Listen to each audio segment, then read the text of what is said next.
के बारे में मत कहिए। जेल के सीटों में रहोगे। किस गुफा में छुपा हुआ है, पहले उसको निकाल के लाइए। निवेदन कर रहा हूं कि रहना जरूर। विधायक में मान्यवर अपने ही मंत्री का घेराव कर लिया बिरजे। तो ये उस मिशन की खासियत है जो सरकार को सोचना और जानना चाहिए। दूसरी बात मान्यवर, मेरा तो कहना छोड़ दीजिए, भारतीय जनता पार्टी के एक विधायक है ब्रजेश राजपूत जी, उन्होंने उत्तर प्रदेश के सरकार के मंत्री का घेराव किया। मान्यवर, अरे मान्यवर, देश का सबसे बड़ा राज्य है, उसी राज्य से आप भी आते हैं, हम भी आते हैं, उसी राज्य से आप भी आते हैं, हम भी आते हैं। तो अगर एक भ्रष्टाचार के मामले में कोई जानकारी आपके माध्यम से मैं दे रहा हूं तो जानना चाहिए मान्यवर आपको। मान्यवर, रूरल डेवलपमेंट के नाम पे इस जल जीवन मिशन में गांव-गांव में टंकियां बनाई गई। उन पानी की टंकियों की हालत जाकर देखिए। वो पानी की टंकियां उद्घाटन से पहले उजड़ जाती हैं, उद्घाटन से पहले उखड़ जाती हैं, टूट जाती हैं, गिर जाती हैं। 5-5, 10-10 करोड़ की टंकियां, पाइपलाइन जो है वो टूट जाती है। तो मैंने तो इसका मामला सबसे पहले उठाया था, तब सरकार ने हमारी बात नहीं सुनी, कई मुकदमे मेरे ऊपर उल्टा करा दिया। लेकिन इनके एक विधायक ने मान्यवर अपने ही मंत्री का घेराव कर लिया ब्रजेश राजपूत जी ने, और कहा और बीजेपी के विधायक ने कहा कि इस योजना में जबरदस्त भ्रष्टाचार है। इसलिए ये योजना भ्रष्टाचार की भेंट चढ़ चुकी है। दूसरी बात आते हैं, आपने गांव के अंदर जो तमाम और स्कीम शुरू की और उसकी हकीकत क्या है, कितना बजट निर्धारित किया, कितना खर्च किया। आपने मान्यवर मनरेगा के तहत 25-26 में 86,000 करोड़ रुपए निर्धारित किया था बजट में, और इस बार 26-27 में आपने 88,000 करोड़ रुपए मनरेगा के लिए निर्धारित किया। जब आपने 86,000 करोड़ रुपए निर्धारित किया तो आपकी गारंटी थी 100 दिन की। जब आपने 88,000 करोड़ रुपए निर्धारित किया तो आपकी गारंटी है 125 दिन की, और आप कह रहे हैं हम 60% भागीदारी करेंगे।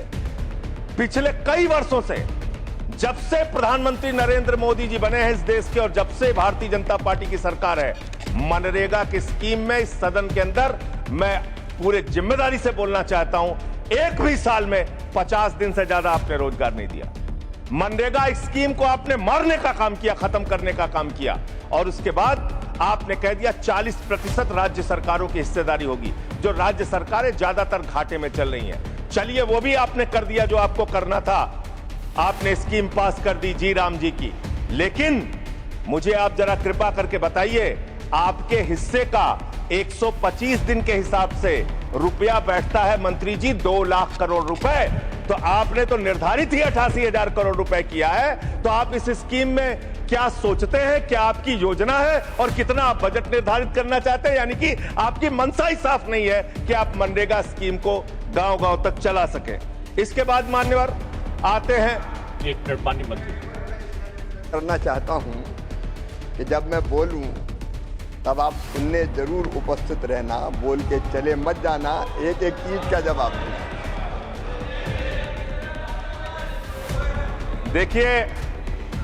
देखिए मान्यवर, भगौड़ा इस समय कौन है पूरा देश जान रहा है। भगौड़ों के बारे में मत कहिए। देश का प्रधानमंत्री गैस के संकट के इस समय में किस गुफा में छुपा हुआ है, पहले उसको निकाल के लाइए।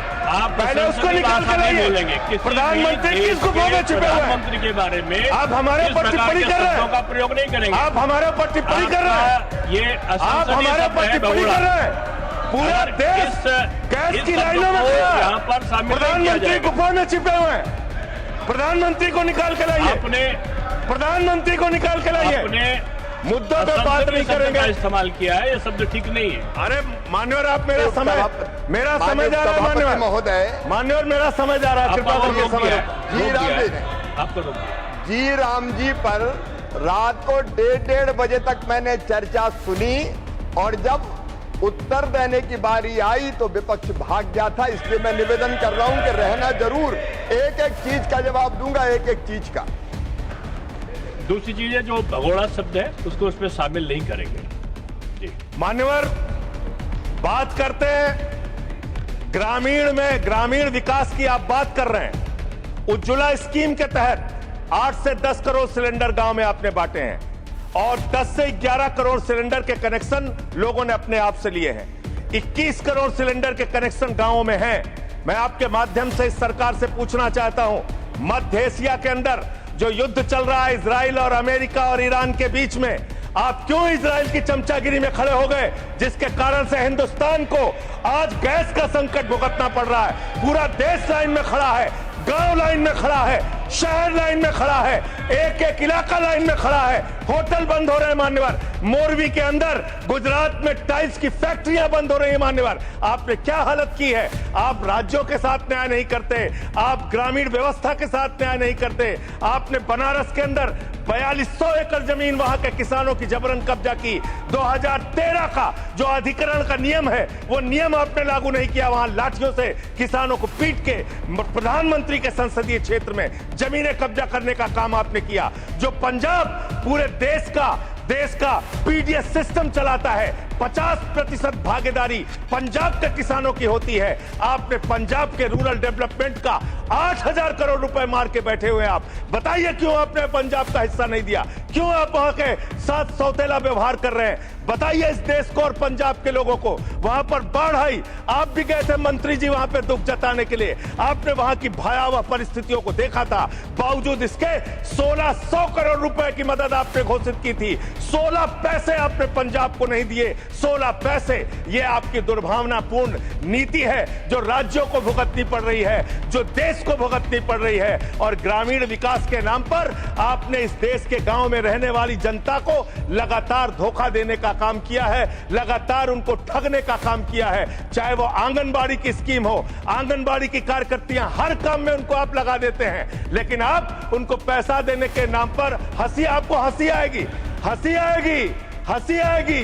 आंगनबाड़ी की योजना गांव में ही चलती है, गांव में ही चलती है, हंसी आएगी आपको। मान्यवर, मैं अंत में एक ही बात कहना चाहता हूं। मंत्री जी ने कहा भागिएगा नहीं, मैं बिल्कुल बैठ के आपकी एक एक बात को सुनूंगा। मंत्री जी, ध्यान से सुनूंगा। जितनी बात मैंने कही है उसका पूरा जवाब दीजिएगा, और अगर आप जवाब नहीं दे पाएंगे तो मुझे भी उस वक्त बोलने का अवसर दीजिएगा। आप ही अकेले बोलने का अधिकार रखते हैं, ऐसा नहीं होना चाहिए। और दूसरी बात मान्यवर, दूसरी बात, इस समय भगौड़ा कौन है, ट्रंप की गुलामी कौन कर रहा है, पूरा देश देख रहा है। माननीय, जो भी इस चर्चा के दौरान जो भी सदस्य असंसदीय शब्द आया होगा वो शामिल नहीं होगा चर्चा में। अब अगर है तो नहीं होगा, अगर असंसदीय नहीं है तो शामिल होगा।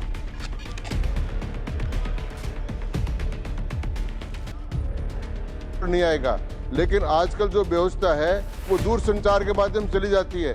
इसलिए ये भी व्यवस्था होनी चाहिए कि जिसको रिकॉर्ड में नहीं लिया है वो बाहर भी नहीं जाएगा। आपने किस चीज को कहा? जिस चीज को सारी व्यवस्था करेंगे, जेल के शिक्षों में रहोगे और रहे और रहोगे, नहीं बोल सकते।